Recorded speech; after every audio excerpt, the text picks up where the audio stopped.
Welcome to our channel, Double Op Pause. This is your host, Henry Friedenberger, and this is where you can come to get your daily dose of positivity. What kind of music you listening to? I listen to everything, man. Yeah. I do. I listen to a lot of classic rock for whatever reason. But I've been listening to a lot of Kanye West over the last few weeks. Tell me, what is he talking about? Kanye? Yeah. Well, he's talking about a lot of crazy shit. He actually talked about DMT in one of his recent songs. Really? You think he did that before? I think he did. Oh, man.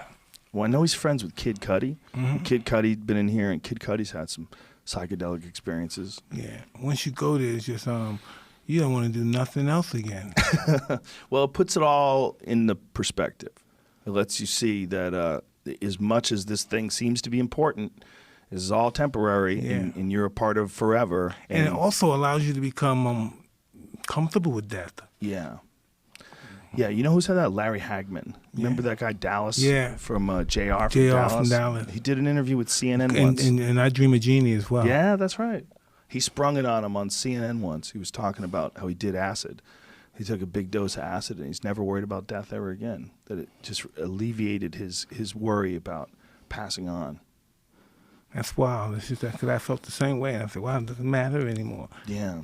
I think DMT even more specifically because they think why does it affect the mind that way? What causes it to affect the mind that way? They don't totally know. That it make it visionate. You visualize everything. They don't totally know. They know that your brain makes it. They know that your body makes it, they should say. They know that it's produced in your liver and their lungs, and there's some evidence now because they found it in rats that the pineal gland produces it, which is that's the third eye of Eastern mysticism. That gland actually in rats, they've proven, produces DMT, and they think it does so in people too. Once I did, I wanted to do it again and again and again. And they said, you shouldn't do it too much, Mike. But I was like, man, I got to, grasp what's going on here. Why am I feeling this? Why did this, in a weird way, humbled you? I don't think you should listen to the people who say you shouldn't do it too much. I think you should do it as much as you want. That's what I agree with, too. Yeah. I agree. You could handle it. If you could handle being Mike Tyson, you can handle doing DMT a few times. DMT, yeah, that's where I think I'm going. I think I'm going in that direction. Well, I mean, it's not something you should do all day, every day, but you can learn a lot from it. It's very beneficial and very strange that it's illegal. It's illegal. Yeah, I noticed that. Even though Terrence McKenna had a joke about it because your body's making it, so everybody's holding. We all have it. It's illegal, but it's like making blood illegal. Everybody has it. Isn't it wild when they go to Sonora Desert when they find these toads? Yeah. Yeah, I've never experienced it from the toad. I've only watched experienced it on television. With the way they extract it? Yeah, they grab him and they squeeze it. They bust his pimples and they bust it on the glass of mirror and then they take it off and they let it harden. Yeah, they let it dry in the sun. They scrape it off with a razor blade. Yes. I've only had it synthetically made in a laboratory. You used to be able to buy it online. You used to be able to buy a fucking can of it, like this big, enough to get a whole state high. You just buy it online. It was totally legal. Incredible. Yeah, it's weird. It's bizarre that it's illegal. Well, they would say not for human consumption. Well, I don't know what the fuck you're doing with it if you're not using it for human consumption. But you used to be able to buy it. I've never felt anything like that before. No, nothing like that. Makes me not want to do anything. Nothing else can supersede that. How long ago did it happen? I don't know, around 2 months ago. Yeah. Did you write down what happened after it happened, or did you record it? No, I wish I did. Yeah. I wish I did. Yeah, me too. If it goes away like a dream, right? It comes off, you're so scared. It starts off like this to me, like, no, yeah! That's how I start. No, I don't want to be this. I said, hey, I want this to stop now. And the guy was like, hey, you're on the ride. And I'm like, no, yeah!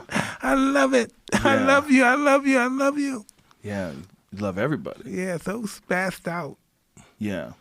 Did you have a hard time letting go? At the beginning, I was fighting it. I was saying, stop. I wanted to stop now. Just stop this shit now. Stop. And the guy was like, hey, the show was like, I can't do it. You got to go for the ride, dude. And it was like, oh, man. It's like I'm dying. Things are going on my feet. I'm seeing the Aztec things. I'm seeing toads. I'm just seeing weird animals and things. They're just flying. It's like another chamber. It's boom, flashing. You're like, boom. Yeah. And you gone. It's like a rocket. You taking off. Boom. Yeah, it's beyond your imagination. Yeah, it's inconceivable. Can't even explain it to no one. Well, I'm hoping that they start with psilocybin because I know MAPS they're doing some great work with that, trying to get these things legalized. Especially they're doing MDMA studies with veterans and people with PTSD, and they're having great results. They're moving into psilocybin. They would love to get psilocybin legal, and it's up for ballot. I think it was in Oregon. Is that where it is? It's up for. I think Oregon is up for legalization this year, and it may be eventually in California as well. They may. How you think they're gonna do with that? It should be legal. It doesn't kill anybody. It should be. It's not a bad thing if they regulate it, if they make it for therapeutic use and just set up centers where experts can show. But they shouldn't make it prohibitive for people to own it or even grow their own. It's not a bad idea to set up places where people can do it under a professional's care, a shaman's care, a physician's care. That's a good idea. But making it illegal is a bad idea because it helps a lot of people. You know, people think of it as a party drug. They think you're going to do mushrooms and freak out and go fucking run around naked and, what's on mushrooms? I used to do mushrooms. I love mushrooms. I love mushrooms. Yeah. Well, psilocybin and DMT are very closely related chemically. All those really potent psychedelic drugs are very closely related. They all break down in some similar path inside your brain and give you that weird ego-dissolving experience. You know, that's one thing. Yeah, I really liked this interview here. I love Joe Rogan, and especially when he gets into conspiracies and when he talks about DMT. It seems like he'll talk about it at any chance that he gets. And it's fascinating stuff, as they both explain here, and just the results show you, speak for themselves. Like Tyson, brutal. I mean, if you listen to his early interviews and just saw how he was, I mean, he was in his mind ready to kill people, essentially, and it was a savage. He treated women a lot differently. But the point I'm getting here is after his psychedelic experiences, and now his were particularly with the toad,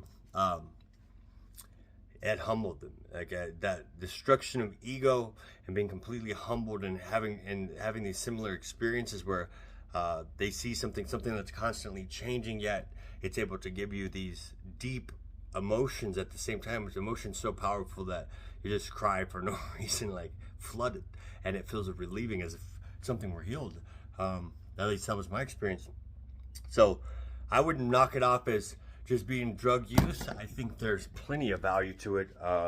As you can see, the studies speak for themselves, and we got to make up our own mind. And the real question to ask is, why aren't we implementing these different types of therapy?